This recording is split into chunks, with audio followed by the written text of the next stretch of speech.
اب موسیٰ علیہ السلام کے قصے میں جس بچے کو اللہ تعالیٰ نے اٹھا لیا تو وہ تو نہ بڑا ہوا اور نہ اس نے اپنے اختیار کو استعمال کیا، سزا اس کی وہ اس کو کون سی سزا ہے؟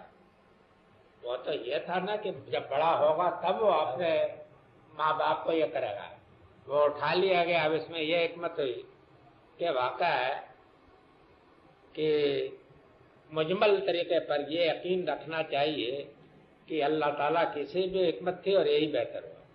یہ نہیں معلوم کہ اسی کے لیے نہیں، یہ بھی تو ایک اور شکل بھی ہو سکتی ہے کہ اس کے لیے وہ تو مزاحم نہ ہو، نیک بننے والا ہو، لیکن اس کو ایسے مخالف حالات سب کپڑے کہ جو اس کو بد بنا دیں، وہ تو ایک مثال ہے، ورنہ اس سے بھی ایک غلط فہمی پیدا ہوتی ہے بہت بڑی۔ وہ اس کو بھی سوچ لیجئے کہ ہر بچہ جو بچپن میں انتقال کر جائے تو یہ نہیں سمجھنا چاہیے کہ وہ بڑا ہوتا تو کوئی برائی کرتا، بلکہ اس میں یہ بھی سمجھنا چاہیے کہ وہ بڑا ہوتا تو ممکن تھا کہ وہ بڑا نیک بننے والا ہوتا، لیکن اس کی نیکی میں ایسی مزاحمتیں ہوتی کہ جو اس کے لیے رکاوٹ بنتی۔ اس میں اس بہرحال خیر ہوگا کسی نہ کسی پہلو سے،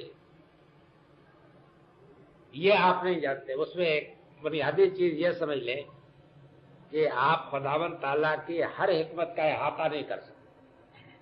اب یہ ہے کہ ایک چیز کو جب وہ بتائے کہ اس میں اتنی حکمتیں ہیں تب نہ آپ جانیں گے اس میں اتنی حکمتیں۔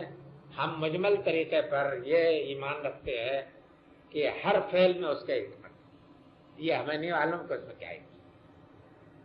وہ تو مثال دی ہے اس بات کی کہ جہاں بھی کوئی اس طرح کا واقعہ ہوگا تو یہ مجمل ایمان رکھنا چاہیے کہ اس میں اللہ تعالیٰ کی حکمت ہے۔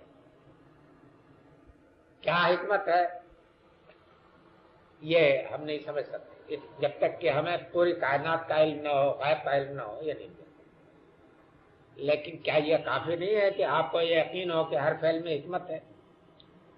اور انسان کے اندر توکل اور اعتماد اور حسن ظن پیدا کرنے کے لیے اتنا علم تو کافی ہے نا، یا اس سے زیادہ چاہیے؟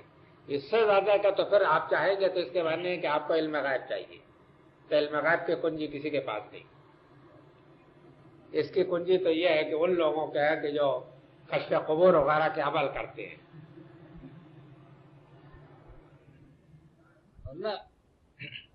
حضرت یونس کے متعلق آتا ہے نا کہ انہوں نے اپنی قوم کو خبر دے دی تھی کہ عذاب آنے والا ہے اتنے دنوں میں، اس کے بعد جب وہ چلے گئے بعد میں وہ ٹل گیا عذاب۔ حضرت یونس کے واقعے کو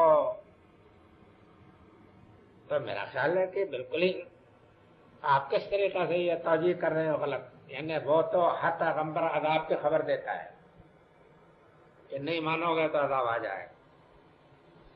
قوم اپنی عقل پر قائم رہی، ضد کی، یعنی ان کی کوئی بات نہیں سنی، تو وہ حمیت حق جو ان کو پر غالب آئی کہ ایسی قدری اور ہیس قوم کہ جس کو کہ میں نے اتنا سمجھایا اللہ کے عذاب سے رہا لیکن نہیں سمجھتی، تو ان کے اوپر حمیت حق غالب آئی اور وہ اٹھے اور وہاں سے چل نکلنے کے لیے اٹھ کھڑے ہوئی، کشتی تیار کھڑی تھی۔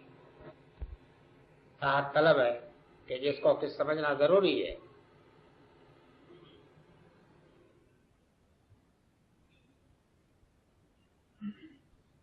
میری یہ گزارش سمجھ میں آ گئی ہے آپ لوگوں کو؟ یہ چیز ہے کہ جس کو کہ اب یہ ہے کہ آپ لوگ اگر اس بات کو مانتے ہیں تو صرف جاننا کوئی چیز نہیں ہے، بلکہ یہ ہے کہ اس نقطۂ نظر ہی کو اپنی قوم کے ہر فرد کے کان میں پھونکنا چاہیے کہ ہمارے اندر جو کمی ہے وہ یہ کمی۔ آپ دیکھتے ہیں کہ یہ قومیں یوں ہی تو نہیں ترقی کر گئی ہیں، اللہ نے کو اپنی خلق سے کوئی اتنا عنایت تو نہیں ہو سکتا نا۔ ان قوموں کا حال یہ ہے کہ جو ان کا قومی تصور ہے نا، جو ان کا دائرہ ہے جس کو کہ انہوں نے اپنا دائرہ سمجھ لیا ہے، اور ترقی کا ان کا جو مفہوم ہے اس مفہوم میں یہ عالم ہے کہ واقع ان کے کل افراد کے اندر نہیں تو اکثر افراد کے اندر یہ احساس تک ہوتا ہے کہ پبلک گارڈن ہے، اس کے پھولوں کو خراب نہیں کرنا۔ چھوٹی سی بات ہے، احساس ہوتا ہے۔ میں یہاں سڑک کے اوپر جب